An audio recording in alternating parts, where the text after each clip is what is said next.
parmi les villas qui sont construites au bord de Bosphore, la Chak peut être, selon certaines sources, avec une collaboration de Daronco, a répondu à la commande du Khedive d'Égypte et a construit sur le Bosphore la résidence du Khedive d'Égypte auprès du sultan à Constantinople. Et ce bâtiment de l'Achtak, peut-être avec la collaboration de Daronco, est un des bâtiments les plus remarquables de ce parcours que l'on fait en bateau le long du Bosphore en repérant les différentes maisons. Et là, on a clairement des signes qui convergent avec l'Art nouveau, les courbes, ce sont des signes qui sont sur le toit, donc des motifs animaux. Voilà les escaliers. Voilà, on voit mieux ici ce qu'est le toit de cette villa du Khedive d'Égypte. Et la Chak a fait une villa équivalente au bord du Nil pour répondre à la commande du Khedive sur place. Hein. Voilà pour les réalisations de Daronco en Italie. On est entre 1893-1894 et 1908-1909. Le paysage constantinopolitain est largement marqué par les interventions de Daronco, ne serait-ce que sur la rive asiatique, ici, cette grande école de médecine militaire. Et Daronco cesse de résider à Constantinople, cesse ses allers-retours qu'il faisait fréquemment entre l'Italie et Constantinople, parce que le contexte a largement changé. Le sultan Abdulhamid a été déposé par un coup d'État. L'Italie et l'Empire ottoman sont dans une situation de guerre à propos de la Libye. La guerre est présentée dans la presse coloniale et dans la presse colonialiste italienne comme étant une guerre de la civilisation contre la barbarie, ce qui est relayé d'ailleurs par la presse française. L'occupation italienne de la Tripolitaine ouvre enfin à la civilisation. Bon, donc on impose ce schéma colonial, vous voyez, cette belle civilisation portée par l'Italie contre les sauvages qui sont chassés.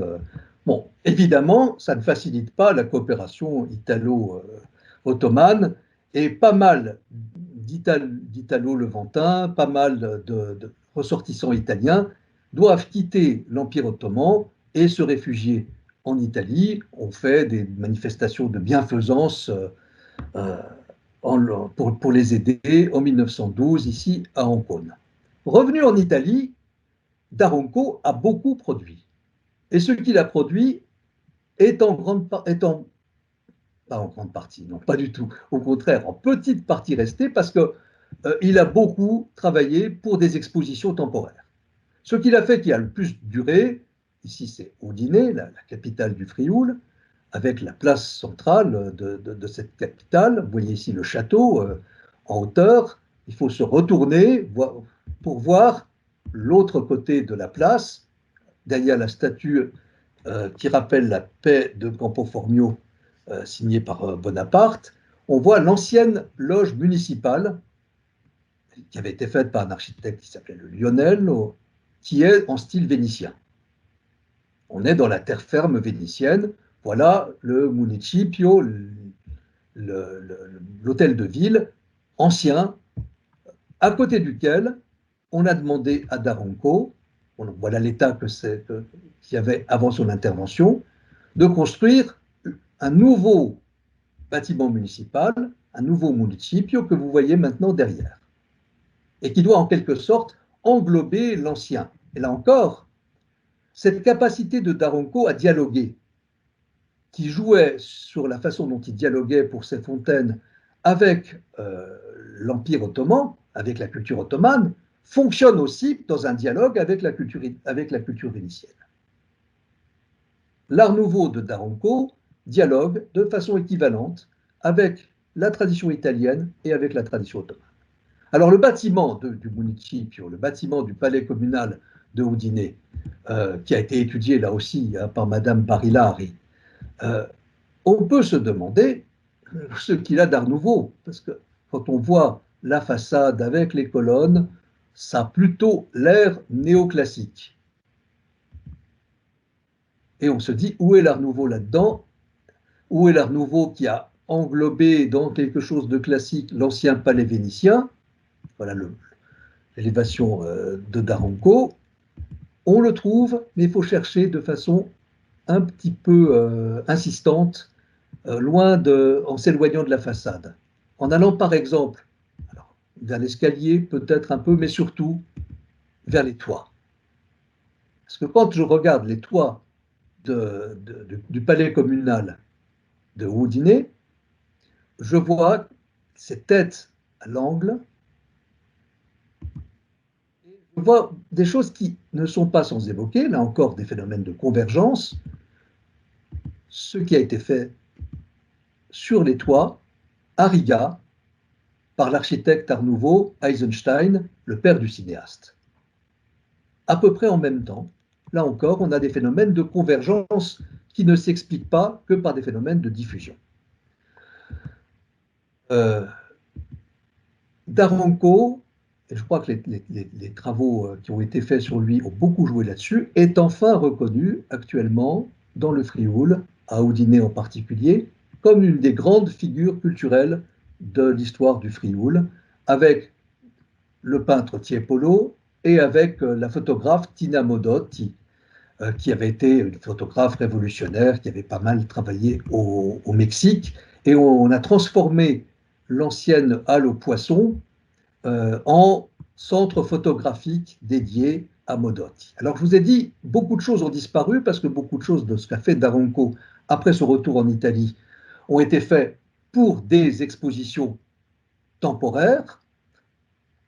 C'est le cas de ce qui s'est fait pour la grande exposition d'Art Nouveau de 1902 à Turin.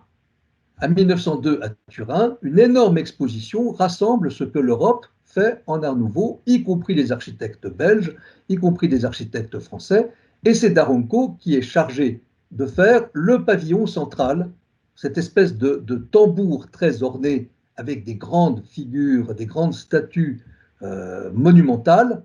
C'est le symbole de cette exposition de 1902 sur laquelle il a beaucoup travaillé.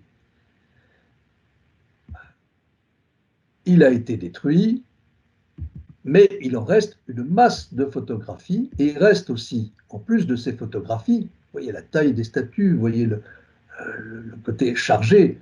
Je ne vais pas revenir à la pâtisserie dont je parlais tout à l'heure, mais il y a quand même quelque chose qui évoque quand même un peu un gâteau là-dedans.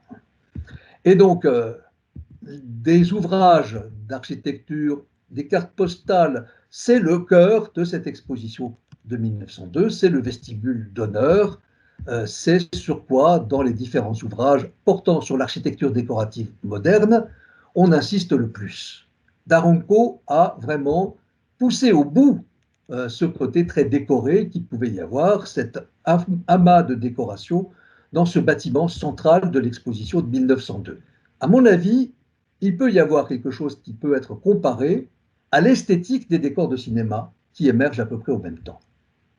Et la modernité de Daronco, scénographe de l'exposition de 1902 à Turin, rejoint celle des décorateurs des films à grand spectacle comme Griffith dans Intolérance, ou bien en Italie, comme le décor qui a été fait à la demande de D'Annunzio pour le film Cabiria, qui est sorti au tout début de la guerre. Après 1902, Daronco est retourné dans le Frioul pour travailler sur une exposition régionale qui avait eu lieu en 1903. Cette exposition régionale a eu un grand retentissement. Elle a même attiré le couple royal qui est venu dans le Frioul spécialement pour cela. Et elle a relancé ce qui est un des symboles de la région, qui est la bière de la marque Moretti, qui est représentée ici dans l'exposition et qui est le symbole, un des symboles du Frioul avec ce personnage qui est surnommé il baffonne, et celui qui a les grosses moustaches. Cette exposition de 1903 n'a pas laissé de traces. Alors, des traces, il y en a. Des traces, il y en a. À Turin. À Turin. Et là, je vais demander si notre amie Marcella Filippa, présidente de la fondation Nocentini, est toujours là pour nous dire, parce qu'elle habite pas très loin de cette maison qui est, vous le voyez ici, pas très loin du Borgo médiéval et de l'exposition médiévale qui est restée, et cette maison qui n'est pas sans évoquer même l'ambassade d'Italie d'été près du Bosphore. Marcella, tu es là?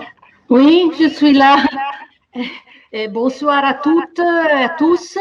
J'ai quelques problèmes sur la voix qui rembombe, mais bon, peut-être que ça va mieux. Bon, alors je remercie Didier, qui est un collègue, qui est un ami, pour l'invitation. Je suis une historienne du XXe siècle et pas une historienne sur l'architecture, mais la chose extraordinaire est que je ne connaissais pas la maison dont vous voyez la photo.